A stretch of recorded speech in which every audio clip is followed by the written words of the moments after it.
സത്യത്തില് ഒരു +2 കഴിഞ്ഞെടുക്കുന്ന തീരുമാനമാണ് ജീവിതത്തിലെ ഏറ്റവും വലിയ കാര്യമെന്ന് നമ്മൾ കരുതും. പക്ഷേ കുട്ടിക്കാലം തൊട്ടേ ഓരോ നിമിഷവും നമ്മൾ തീരുമാനങ്ങൾ എടുത്തുകൊണ്ടേയിരിക്കുകയാണ്. 5 രൂപയുടെ ഒരു മിഠായി വേണോ? അതോ ബിസ്ക്കറ്റ് വേണോ? എന്നതിൽ തുടങ്ങി കളിക്കാൻ ഏത് കാറ് വേണം? സൈക്കിള് ഗിയറുള്ളത് വേണോ? എന്നൊക്കെ നമ്മൾ പണ്ട് തീരുമാനിച്ചിരുന്നു. 10ാം ക്ലാസ് കഴിഞ്ഞാല് പിന്നെ ജീവിതത്തിന്റെ ഒരു പുതിയ ചാപ്റ്റർ തുടങ്ങിയ. പക്ഷേ എങ്ങനെ നല്ല തീരുമാനങ്ങൾ എടുക്കാമെന്ന് ആരും നമുക്ക് അതുവരെ പഠിപ്പിച്ചു തരാറില്ല. പ്രത്യേകിച്ച് നമ്മുടെ 20സില് പുതിയ ഫ്രണ്ട്ഷിപ്പ്, പ്രണയം, സൊസൈറ്റിയുടെ എക്സ്പെക്ടേഷൻസ്, കരിയറിലെ കോമ്പറ്റീഷൻ, ഇതിനൊക്കെ ഇടയിൽ ശരിയായിട്ടുള്ള ഒരു ഡിസിഷൻ എടുക്കുക എന്നത് വലിയൊരു ചലഞ്ച് തന്നെയാണ്. നമ്മുടെ ബ്രെയിനിനെ ഒരു കമ്പനി ആയിട്ട് കാണുക. അവിടുത്തെ ഹെഡ് ഓഫീസാണ് നമ്മുടെ തലച്ചോറ്. അവിടുത്തെ സി ആണ് പ്രീ ഫ്രണ്ടൽ കോർട്ടക്സ് എന്ന് പറയുന്നത്. അതായത് ലോജിക്കലായി കാര്യങ്ങൾ കാണുന്ന ആള്. പക്ഷേ ഈ സിയെ ട്രെയിൻ ചെയ്തെടുക്കാൻ ഒരുപാട് വർഷങ്ങൾ എടുക്കും. അതുവരെ തീരുമാനങ്ങൾ എടുക്കുന്നത് ഒരു പേഴ്സണൽ അസിസ്റ്റന്റ് ആണ്. അതാണ് നമ്മുടെ ലിംബിക് സിസ്റ്റം എന്ന് പറയുന്നത്. ഈ അസിസ്റ്റന്റ് ഇമോഷൻസ് നോക്കിയാണ് കാര്യങ്ങൾ തീരുമാനിക്കുന്നത്. കുട്ടിക്കാലത്ത് ഈ അസിസ്റ്റന്റ് പറയുന്നതാണ് നമ്മൾ കേൾക്കാറുള്ളത്. നമുക്ക് ഇഷ്ടമുള്ളത് മാത്രം ചെയ്യും, ശരിയോ തെറ്റോ എന്ന് നോക്കില്ല.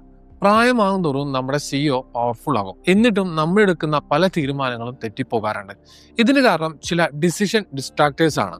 അതായത് ഇമോഷൻസ് ആണ് ഇതിൽ പ്രധാനം എന്ന് പറയുന്നത്. 100 കോടി ലോട്ടറി അടിച്ച ഒരാള് 8 വർഷം കഴിഞ്ഞ് വീണ്ടും ദരിദ്രനായ കഥ നിങ്ങൾ കേട്ടിട്ടുണ്ടാവും. കാരണം അയാൾ തീരുമാനങ്ങൾ എടുത്തത് ഇമോഷണൽ ആയിട്ടാണ്. പണം ഉണ്ടായപ്പോൾ ലക്ഷറി ലൈഫിന് പുറകെ പോയി, ലോജിക്ക് മറന്നു.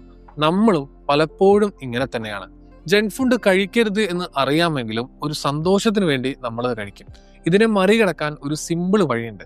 നിങ്ങൾക്ക് എന്തെങ്കിലും ഒരു തോന്നലുണ്ടായാൽ ഒരു 90 സെക്കൻഡ് ഒന്ന് വെയിറ്റ് ചെയ്യാം.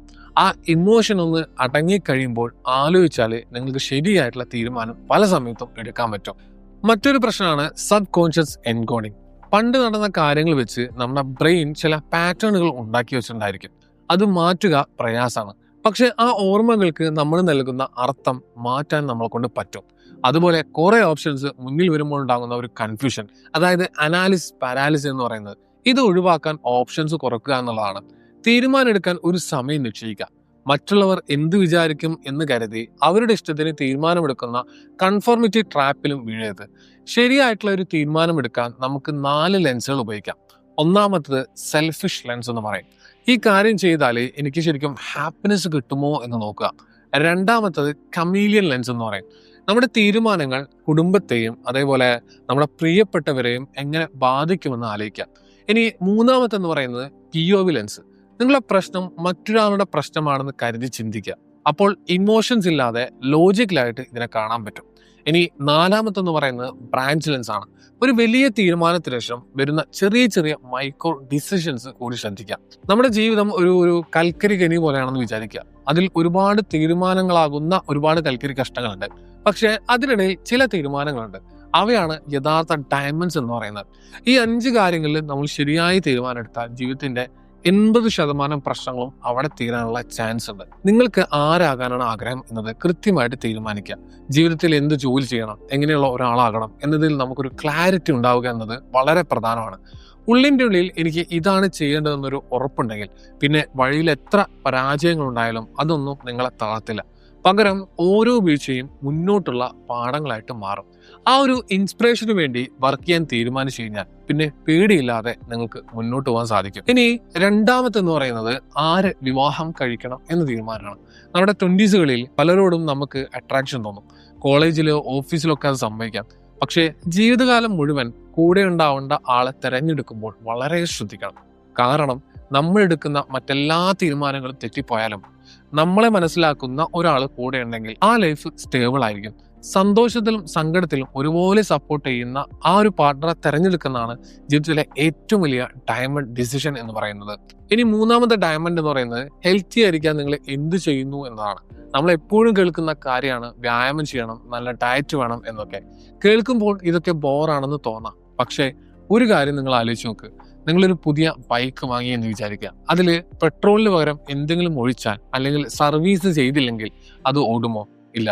നമ്മുടെ ശരീരവും അങ്ങനെയാണ്. 6 പാക്ക് വേണമെന്നൊന്നുമില്ല. പക്ഷേ ഒരു 35 വയസ്സ് കഴിയുമ്പോഴേക്കും ഒരു വൃദ്ധനെ പോലെ തോന്നാതിരിക്കാൻ ഇപ്പോൾ തന്നെ ആ ബോഡി കെയർ ചെയ്യാനുള്ള ഒരു ഡിസിപ്ലിൻ നിങ്ങൾ കാണിച്ചേ പറ്റൂ. ഇനി നാലാമത്തെ എന്ന് പറയുന്നത് നിങ്ങൾ ആരുമായിട്ടാണ് കൂടുതൽ അടുക്കുന്നത് എന്നതാണ്. നമ്മുടെ സക്സസ് 95% തീരുമാനിക്കുന്നത് നമ്മുടെ കൂടെയുള്ള കൂട്ടുകാരായിരിക്കും. ഒരു റൂമിലെ ഏറ്റവും സ്മാർട്ടായ ആൾ നിങ്ങളാണെങ്കിൽ നിങ്ങൾ നിൽക്കുന്നത് തെറ്റായ റൂമിലാണ് എന്നാണ് പറയാറുള്ളത്. നമ്മളെക്കാൾ അറിവുള്ളവരും പോസിറ്റീവായി ചിന്തിക്കുന്നവരുമായിട്ടുള്ള ആളുകളെ കൂടെ കൂട്ടാനാണ് നോക്കേണ്ടത്. ആരെ കണ്ടാണ് പഠിക്കേണ്ടത്, ആരെ കൂടെയാണ് വളരേണ്ടത് എന്നുള്ളത് കൃത്യമായിട്ട് തീരുമാനിക്കുക.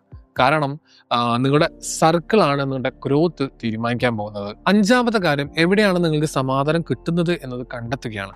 നമ്മളെല്ലാവരും സന്തോഷത്തിന് പുറകെ ഓടുന്നവരാണ്. പക്ഷേ സമാധാനമുള്ളവരെ എത്ര പേര് നിങ്ങൾ കണ്ടിട്ടുണ്ട്? മിക്കവരും സന്തോഷം എപ്പോഴും നാളെയിൽ അല്ലെങ്കിൽ ഫ്യൂച്ചറിലാണ് തിരയുന്നത്. എന്നാൽ ഇപ്പോൾ ഈ നിമിഷം എനിക്ക് സമാധാനം നൽകുന്ന കാര്യങ്ങൾ എന്താണെന്ന് തിരിച്ചറിഞ്ഞ് അത് ചെയ്യാൻ തീരുമാനിച്ചാൽ നമ്മുടെ ലൈഫ് മാറാൻ തുടങ്ങും. അതുകൊണ്ട് ഒരു ടു ഡു ലിസ്റ്റിനൊപ്പം തന്നെ നിങ്ങളുടെ മനസ്സിന് സമാധാനം തരുന്ന കാര്യങ്ങളുടെ ഒരു ലിസ്റ്റ് കൂടി ഉണ്ടാക്കാൻ മറക്കരുത്. ഈ ഒരു 5 ഡയമണ്ട് ഡിസിഷൻസ് നിങ്ങളുടെ കയ്യിലുണ്ടെങ്കിൽ പിന്നെ ജീവിതം കൂടുതൽ സമാധാനമുള്ളതായിരിക്കും. നമ്മൾ ഇത്രയും നേരം സംസാരിച്ചത് നിങ്ങളുടെ തീരുമാനങ്ങൾ എങ്ങനെ മെച്ചപ്പെടുത്താം എന്നതിനെ കുറിച്ചാണ്. അപ്പോൾ ഈ വീഡിയോ കണ്ടത് ഒരു ശരിയായിട്ടുള്ള തീരുമാനമാണോ എന്നുള്ളത് നിങ്ങൾക്ക് ഇപ്പോൾ തന്നെ തീരുമാനിക്കാൻ സാധിക്കും.